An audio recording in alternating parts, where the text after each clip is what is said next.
네, 전국해법을 모색한다. 오늘은 손수저 새누리당 사상구 당협위원장, 조한기 새정치민주연합 서산 태안 지역위원장 두 분과 함께하겠습니다. 어서 오십시오. 안녕하세요.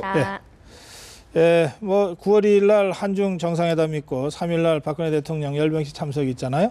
그런데 이제 일본이 그 뭐 여러 차례 지금 뭐 요미우리 신문에서도 그 아주 이 시비를 거는 글을 썼는데 산케이 신문 칼럼 보셨습니까? 이거 뭐 굉장히 심각합니다. 내용이 말이죠. 네, 어떻게 생각하세요? 그 일본의 지금 극우주의가 굉장히 좀 심각한 수준에 이르렀다, 저는 이렇게 판단을 하고 있는데요.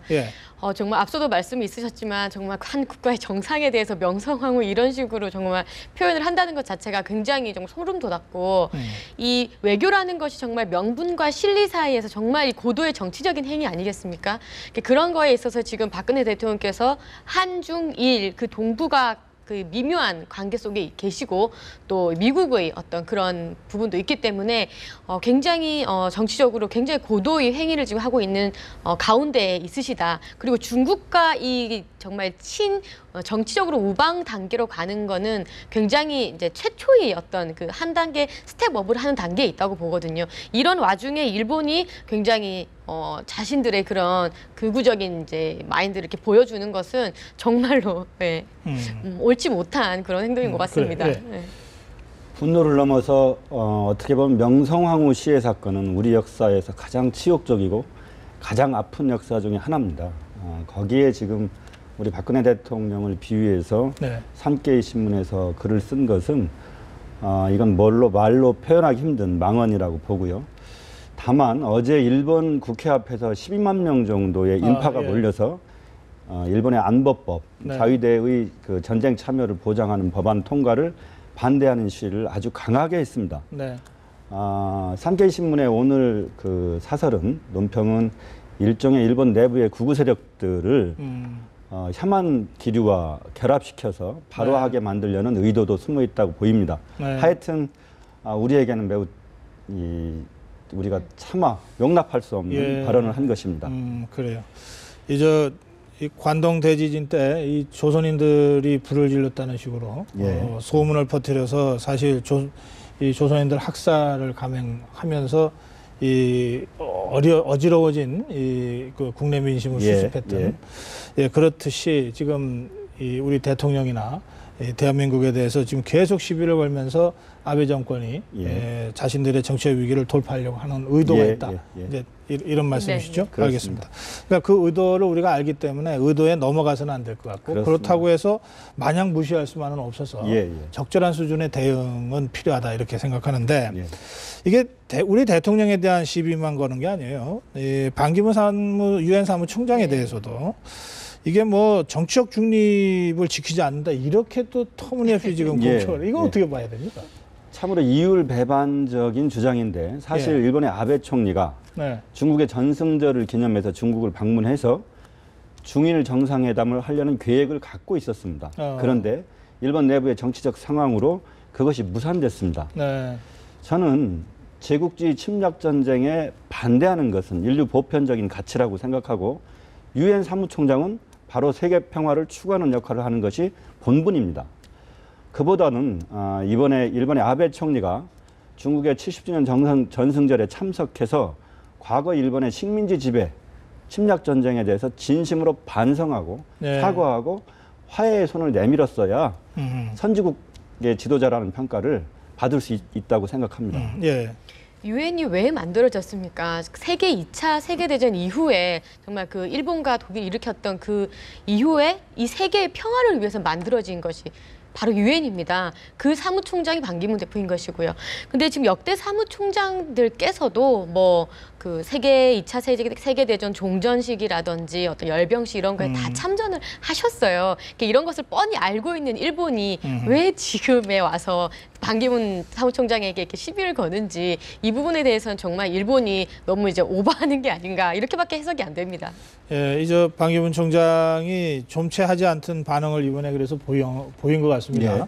역사적 교훈을 얘기하면서 일본을 아주 공개적으로 비판을 했어요. 반기문 총장의 그 발언을 보면서 야, 속 시원하다, 이런 분들이 너무 많으시다. 맞는 말씀이신 것 같습니다. 그래요. 알겠습니다. 뭐 그 정도로 하시고요. 자, 이제 국회에서는 이제 특수활동비 때문에 여야가 뭐 오늘도 8월 임시국회 성과 없이 끝냈고 내일부터 시작되는 정기국회도 시작부터 좀 삐걱거리는 것 같은데 뭐 이거 길게 얘기할 문제는 아닌 것 같고요. 짧게 한마디씩만 하시죠. 이 저 특수활동비 문제는 어떻게 가는 것이 좋다고 생각하시는지요? 특수활동비가 지금 내리에 박혀 있는 게 저 같은 경우에는 예. 그 전 노무현 대통령 정권에 보면은 정상문 청와대 총무비서관께서 12억 원 그 비자금 조성하실 때 그게 뭐 특수활동비였다 뭐 이런 검찰 결과가 있었었는데요. 예. 그러니까 눈먼 돈이다 이런 인식이 많죠.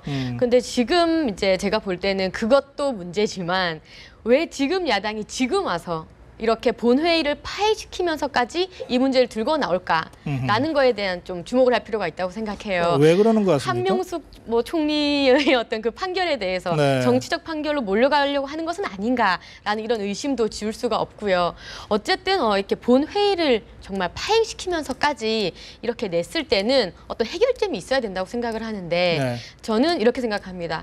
전체적인 그 특수활동비에 대한 오픈이 안 된다면 현실적으로 안 된다면 여야가 지금 공공이 그 국회의원이 특수활동비에 대해서 오픈하자고 얘기를 하고 있기 때문에 네. 국회의원에 대한 그 특수활동비는 오픈하는 그 투명화 안부터 내는 것이 맞지 않겠냐 싶습니다. 예. 근데 특수활동비 문제를 놓고 여야가 10년 만에 공수가 뒤바뀌었다고도 하고 네.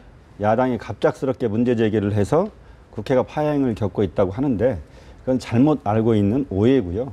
사실은 올 초부터 각 상임위에서 정부 부처의 특수활동비에 대한 자료를 요청을 했는데 어떤 부처도 자료를 제출하지 않았습니다. 그리고 새누리당 홍준표 지사의 특수활동비 문제가 밖으로 외부로 드러났을 때 네. 당시 새누리당 김무성 대표께서 특수활동비를 카드로 결제해서 투명성을 높이자 이런 제안을 하신 적이 있어요. 네. 그러니까 오래된 이슈라는 걸 한번 말씀을 드리고요. 특수활동비 또한 국민이 낸 세금입니다. 국민들은 자신들이 낸 세금이 어떻게 어디에 쓰이는지 알 권리가 있습니다. 정보위에서 국정원의 특수활동비를 따로 다루더라도 검찰이나 국회나 경찰이나 국무총리실이나 여러 부처에서 쓰는 특수활동비는 예결위를 통해서 정보를 공개하고 네. 또 최대한 투명성을 확보하는 것이 옳은 방향이라고 생각합니다. 오래됐다는 이슈는 그 무슨 말씀이었냐면 이제 국회의원에 대한 얘기였어요. 그 사실 여야 할 거 없습니다. 뭐 홍준표 지사님만 얘기 나온 게 아니라 신계륜 의원님도 뭐 사실 아들 유학비에 특수활동비 썼다 뭐 이렇게 나왔었잖아요. 네, 그러니까는 국회 활동비에 대해서는 좀 오픈할 필요가 있다고는 생각을 합니다. 예, 네. 그래서 이 문제를 여야의 문제, 정략의 문제로 보지 말고 국민의 세금을 좀 더 투명하게 집행할 수 있는 방법을 찾자. 이렇게 바라보는 것이 옳은 태도라고 생각합니다. 예, 알겠습니다. 자, 그리고요. 이제 국회의원들의 갑질 논란이 많이 있었고, 뭐 지금 또 언제 어떤 형태로 그런 이 갑질 논란이 또 불거질지도 모르겠는데요. 뭐 저희 방송에도 이 출연을 해서 이렇게 토론도 같이 했던 그 윤우덕 의원 말이죠. 이 지금 딸 취업 청탁 논란으로 당의 윤리심판원의 조사를 받았는데 윤리심판원이 당원 당규를 근거로 징계할 수 없다 이렇게 결론을 내렸죠. 그러니까 예, 2년 이 사유가 발생한 날로부터 2년이 경과하면 징계를 하지 못하게 돼 있다고 하는 새정치연합의 당규 제14조 2항에 의거해서 처벌하지 않겠다 이렇게 됐습니다. 그런데 이렇게 되니까 서울변호사회가 의혹이 보도되자마자 곧바로 조치를 취하라고 사실은 성명을 냈었거든요. 네, 그랬는데 이거 당원 당규 다 뻔히 알고 일부러 날짜 끌어갖고서 이제 와서 면죄부 준 것 아니냐 이렇게 다시 이 성명을 냈습니다. 이 상황에 대해서는 우선 조한기 위원장 어떻게 보시는지요? 예, 우리 당의 선배 정치인에 관해서 제가 평가를 하는 것이 좀 안타깝고 가슴 아픈데 네. 요즘 계룡 없다라는 말이 있습니다. 무슨 말이냐면 개천에서 용나던 시대가 끝났다 이제. 네. 청년들의 비명소리가 들리는데 3포 세대, 뭐 7포 세대, 심지어 최근에는 모든 것을 포기한 M포 세대란 말까지 있습니다. 네. 그래서 국회의원들의 갑질 논란이 청년들의 정치 혐오증을 더 불러일으키고 우리 정치에서 멀어지게 하는 것 같아서 안타까운데 네.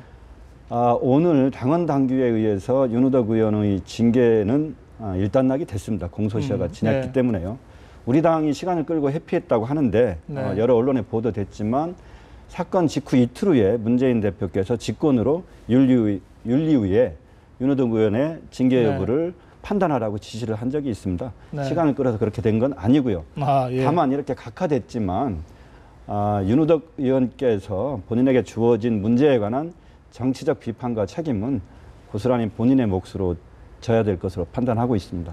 네. 네, 이것 역시 여야의 문제 아니라고 생각합니다. 이 국회의원을 바라보는 국민의 시선이 정말 이렇게 됐을 경우에는 특히 아까 청년 말씀하셨는데 취업 청탁이었지 않습니까? 네, 너무나 네. 절망적인 이런 사건이었는데 이거에 대해서 아무 징계 없이 이렇게 넘어갔다라고 하면 국민들의 시선이 어떻겠습니까? 저 같은 경우에는 여야 할 것 없이 정말 제 식구 감싸기라는 그런 정말 비판을 듣지 않으려면 일벌백계 정말 요즘 원 스트라이크 아웃제 정말 이 어떤 그 잘못하는 게 걸리면은 바로 이제 아웃시키는 그런 제도들도 좀 많이 나오고 있는데 유독 국회의원만 너무 이렇게 많이 봐주는 것 같아요. 네. 그래서 이런 부분에서 여야 할 것 없이 정말 잘못한 부분이 밝혀졌을 때는 이 정당이 국회가 바로 징계하는 모습을 보여주셨으면 합니다. 예, 이 자료에 윤호도 의원의 사과 문까지 지금 나갔습니다. 사실은 저희 그 담담 타타에도 자주 출연을 해서 제가 지금 그 내용을 지금 토론하면서 저도 마음이 편치가 않습니다. 네. 그러나 이런 개인적인 정리를 넘어서 짚어야 될 부분은 분명히 짚어야 된다고 하는 게 저희들 생각이라서 오늘 그 문제를 좀 짚었습니다. 그렇습니다. 하여튼 이 문제에 대해서는 그 새정치민주연합이 일부러 늦춘 것 아니냐고 하는 세간의 시각이 있습니다. 그 부분이 앞으로 어떻게 좀 잘 수렴이 될지는 또 다른 차원의 숙제라고 그렇게 정리해 놓겠습니다. 자, 며칠 전에 박영선 의원의 북토크가 있었는데요. 북콘서트가 있었는데 이 자리에서 여러 가지 얘기들이 나왔습니다. 근데 오늘 제가 두 가지 얘기만 좀 짚겠는데요. 하나는 박영선 의원이 손학규 전 대표가 정계 복귀할 가능성에 무게를 더 두고 싶다 이렇게 표현을 한 것 같습니다. 그건 어떻게 보십니까? 손학규 대표께서 작년 730 보궐선거 패배 이후에 정계 은퇴를 선언하셨는데 저는 우리 당의 훌륭한 지도자이시며 또 통큰 정치, 여야를 아우를 수 있는 배포 있는 정치를 하실 수 있는 분이기 때문에 복귀하셔서 우리 당의 힘을 보태시고 함께 뛰시는 것 좋다고 생각합니다. 그래요. 그러고 보니까 마침 조금 전에 나왔던 김영남 의원하고 지난번 재보궐선거에서 겨루어서 지고 난 직후에 정계은퇴 선언을 했고요. 그래요. 어떻게 생각하세요? 네, 이 정치가 참 책임 정치, 책임 있는 모습을 보일 때 많은 박수를 받는 것 같은데 그 손학규 전 대표 같은 경우도 책임지고 물러나셨기 때문에 지금 또 이렇게 러브콜을 받으시는 것 같습니다. 그걸 떠나서 지금 이제 새정치민주연합 남의 당이라 얘기하기 참 그렇지만 이대로 총선을 치를 수 있을까에 대한 의문이 계속 제기되는 상황인 것 같습니다. 얼마 전 금태섭 변호사님도 어떤 그 본인의 책 출판을 하시면서 그 당시에 있었던 내용을 이제 조금 얘기를 하시긴 했는데 왜 계속 그 대선 당시 얘기가 다시 나올까를 저는 곰곰이 생각을 해봤어요. 패배에 대한 책임을 아무도 지지 않았기 때문이라고 저는 생각을 합니다. 그때에 대한 어떤 패배 책임과 그 분석이 정확하게 이루어졌다면 그때 얘기가 다시 이렇게 곱씹어지지는 않을 것 같아요. 지금 나왔던 북콘서트에서 나왔던 어떤 손학규 전 대표의 복귀 문제라든지 안철수 전 대표의 내가 입 조금만 더 열면 많이 다친다라고 하는 그런 발언이라든지 이런 부분들이 새정치민주연합의 내부에 어떤 정말 해결되지 않았던 그 패배의 원인 분석에 대한 그런 갈망의 목소리다. 저는 이렇게 생각합니다. 그래요. 지금 말씀을 하셨는데 안철수 의원이 이 자리에서 당시에 입당 의사를 전달했다. 그런데 더 얘기하면은 많은 사람들이 다친다 이렇게 해서 말을 끊어버렸어요. 차라리 말을 말든지 이런 얘기들이 있습니다. 그래서 이건 어떻게 해석을 해야 됩니까? 그런데 이제 더 중요한 것은 저는 그렇게 봅니다.